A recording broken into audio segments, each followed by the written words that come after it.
राधे राधे मेरे प्यारे भाइयों बहनों माताओं व बंधुओं, संस्कार की बातें चैनल में आपका स्वागत है। बंधुओं, आज भौम प्रदोष के दिन मैं आपको सुनाने जा रही हूँ भौम प्रदोष व्रत की व्रत कथा, पूरन पूजा विधि और भौम प्रदोष व्रत का महत्व। बंधुओं, जिसे सुनने मात्र से मनुष्य के जीवन में कभी भी आर्थिक संकट नहीं आते। बंधुओं, जो मनुष्य भी भौम प्रदोष व्रत की कथा सुनते हैं, भगवान शिव शंकर भोलेनाथ की उन पर विशेष कृपा होती है और उनकी हर इच्छा शीघ्र पूरी होती है। बंधुओं, यदि आपने हमारे YouTube चैनल संस्कार की बातें अब तक सब्सक्राइब नहीं किया तो जरूर करें और बेल आइकन दबाना ना भूलें, ताकि आपको हमारी आने वाली सभी वीडियोस की जानकारी सबसे पहले हो सके। बंधुओं, वीडियो को पूरी सुनने के बाद कमेंट बॉक्स में जय शिव शंकर भोलेनाथ जरूर लिखें। बोलो शिव शंकर भोलेनाथ की जय हो। प्रदोष व्रत करने वाला मनुष्य सदा सुखी रहता है और यदि प्रदोष व्रत की कथा भी सुन ली जाए तो उस मनुष्य के संपूर्ण पापों का नाश हो जाता है। सुहागिन स्त्रियों का सुहाग अटल रहता है, बंदी कारागार से छूट जाता है और जो जिस कामना को लेकर प्रदोष व्रत करते हैं या प्रदोष व्रत की कथा को सुनते हैं, उनकी सभी कामनाएं भगवान शंकर पूरी करते हैं। बंधुओं, जो मनुष्य भी त्रयोदशी व्रत की कथा सुनते हैं अर्थात प्रदोष व्रत की कथा भी सुनते हैं तो उन्हें 100 गौ के दान के बराबर फल की प्राप्ति होती है। बंधुओं, जो मनुष्य तन मन धन से त्रयोदशी व्रत को विधि विधान से करते हैं, उनके सभी दुख दूर हो जाते हैं। प्रदोषारोहिणी मुखम के अनुसार सायंकाल के बाद और रात्रि आने के पूर्व दोनों के बीच का जो समय है उसे प्रदोष कहते हैं। व्रत करने वाले को उसी समय भगवान शंकर का पूजन करना चाहिए। प्रदोष व्रत करने वाले को त्रयोदशी के दिन भर भोजन नहीं करना चाहिए। शाम के समय जब सूर्यास्त में 3 घड़ी का समय शेष रह जाए तब स्नान आदि कर्मों से निवृत्त होकर श्वेत वस्त्र धारण करके इसके बाद संध्या वंदन करने के बाद शिव जी का पूजन करें। पूजा के स्थान को स्वच्छ जल से धोकर मंडप बनाए। वहां 5 रंगों के पुष्पों से पद्म पुष्प की आकृति बनाकर कुशा का आसन बिछाएं। आसन पर पूर्व अभिमुख होकर बैठें। इसके बाद भगवान शंकर का ध्यान करें। ध्यान का स्वरूप इस प्रकार है: करोड़ा चंद्रमा के समान कांतिवान त्रिनेत्रधारी, मस्तक पर चंद्रमा का आभूषण धारण करने वाले, पिंगल वर्ण के जटाजूटधारी, नीलकंठ अनेक रुद्राक्ष मालाओं से सुशोभित, वरद हस्त त्रिशूलधारी, नागों के कुंडल पहने, व्याघ्र चरम धारण किए, रतन जड़ित सिंहासन पर विराजमान शिव जी का ध्यान करें। बंधुओं, व्रत के उद्यापन की विधि बता रही हूँ।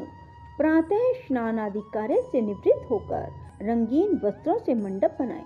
फिर उस मंडप में शिव पार्वती की प्रतिमा स्थापित करके विधिवत पूजन करें।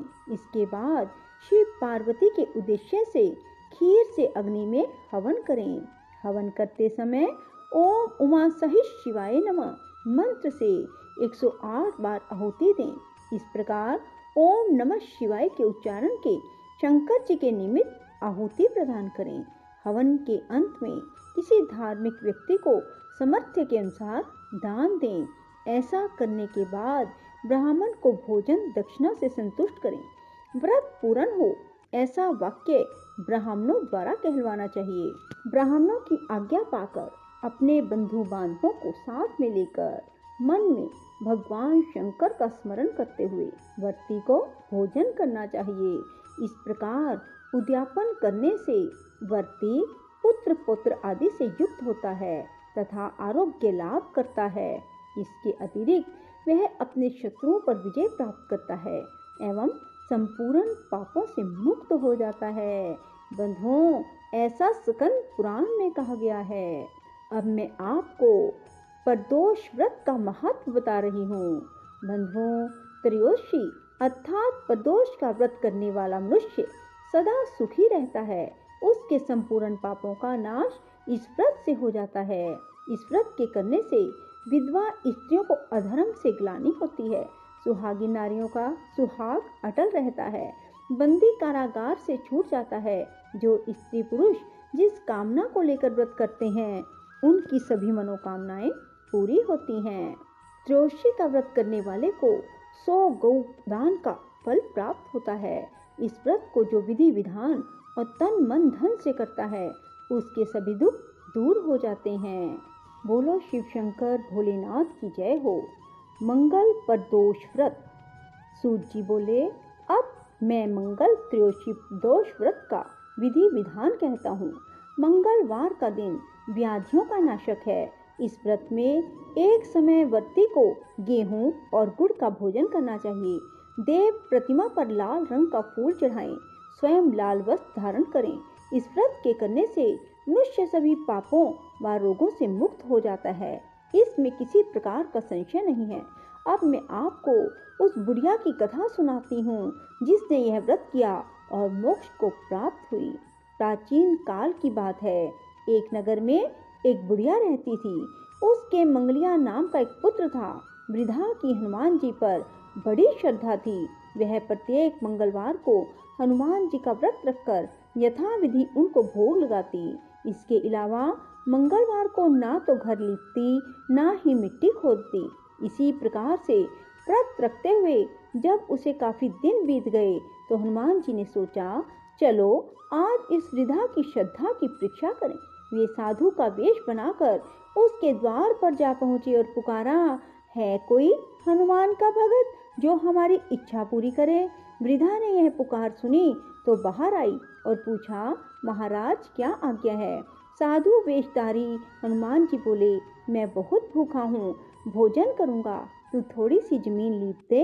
वृद्धा बड़ी दुविधा में पड़ गई। अंत में हाथ जोड़कर प्रार्थना की, हे महाराज, लीपने और मिट्टी खोदने के अतिरिक्त जो भी काम कहेंगे मैं करने को तैयार हूँ। साधु ने 3 बार परीक्षा कराने के बाद कहा, तू अपने बेटे को बुला, मैं उसे औंधा लिटाकर उसकी पीठ पर आग जलाकर भोजन बनाऊंगा। वृद्धा ने सुना तो पैरों तले धरती खिसक गई, मगर वह वचन हार चुकी थी। उसने मंगलिया को पुकारकर साधु महाराज के हवाले कर दिया, मगर साधु ऐसे ही मानने वाले ना थे। उन्होंने वृद्धा के हाथों से ही मंगलिया को औंधा लिटाकर उसकी पीठ पर आग जलवाई। आग जलाकर दुखी मन से वृद्धा अपने घर के अंदर जा घुसी। साधु जब भोजन बना चुका तो उसने वृद्धा को बुलाकर कहा, वह मंगलिया को पुकारे ताकि वह भी आकर भोग लगा ले।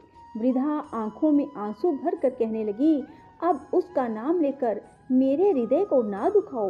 लेकिन साधु महाराज ना माने तो वृद्धा को भोजन के लिए मंगलिया को पुकारना पड़ा। पुकारने की देर थी कि मंगलिया बाहर से हंसता हुआ घर में दौड़ा आया। मंगलिया को जीता जागता देखकर वृद्धा को सुखद आश्चर्य हुआ। वह साधु महाराज के चरणों में गिर पड़ी। साधु महाराज ने उसे अपने असली रूप के दर्शन दिए। हनुमान जी को अपने आंगन में देखकर वृद्धा को लगा कि जीवन सफल हो गया। बोलो शिव शंकर भोलेनाथ की जय, श्री हनुमान जी की जय। राधे राधे, जय श्री कृष्णा। बंधुओं, यदि आपको हमारी वीडियो पसंद आए तो इसे लाइक करें और शेयर भी जरूर करें। धन्यवाद।